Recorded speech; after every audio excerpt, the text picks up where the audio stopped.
Hi there, my name's Garry Turner, Possibility Expander and founder, curator and business developer of the Radicality transformational ecosystem. I wanted just to share some reflection with you today around the topic of organisational silence. Is that a phrase that you've come across before? I'm really curious. It's a phrase I hadn't learnt about until I went on an incredible learning experience with a tech company called NextJump several years ago. And organisational silence intuitively is what it says on the tin. It is what are the behaviours, the cultural norms that reinforce people staying silent even when they see harm or opportunities for continuous improvement, etc, etc. What is it about the power dynamics within an organisational structure and within relationships that stop people speaking up or stop them speaking their truth?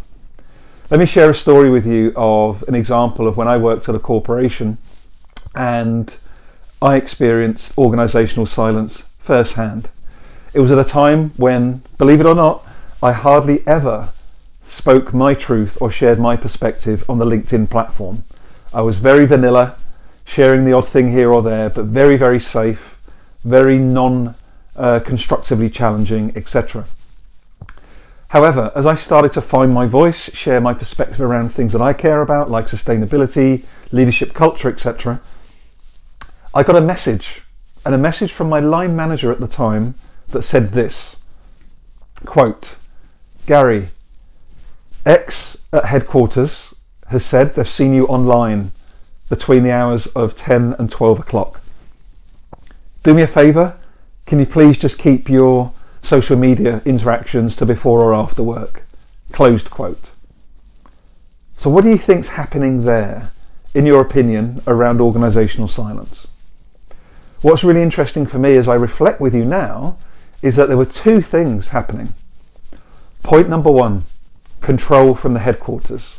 Somebody, whether it was personal for me or whether it's their own ego or fears, they didn't like the fact, either what I was communicating about, the fact that I was finding my voice, whatever was going on for them, they projected that through the organisational system such that they passed it on to my boss, line manager, who then felt the need to pass on the message.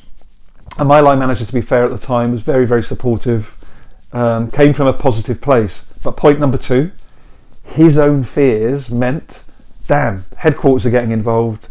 Garry, please can you not cause any issues for me? Because this guy might come back to me and start complaining again. So you've got this complete waste of human potential and energy that could have otherwise been used with continuous improvement, running a learning session, iterating on a process or developing a new product. But instead of all of that goodness that could have happened, energy, time and waste came about within that organisational silence just because of one person in particular's ego. That's a real life story from me around the impact of organisational silence. Now, if you expand or extrapolate that out to an organisation of 50, 500, or even 50,000 people, and you have that one interaction replicating like a cancer across your system, you might well have fantastic financial results. You could be making millions every quarter. But if your culture allows that type of behaviour to permeate, what is that doing for innovation, creativity, thriving for your people, for your organisation?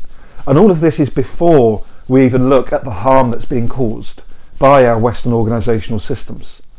But that is for other videos that will follow. So my invitation to you, if you're watching this, if you're a C-suite leader, CEO, CFO, Chief Commercial Officer, Chief Sustainability Officer, Chief Human Resource Officer, senior leader within an organisational system, how does organisational silence, how does people not showing up fully, asking curious questions, challenging the status quo, where is that happening within your team, within your executive C-suite and across your wider organisation?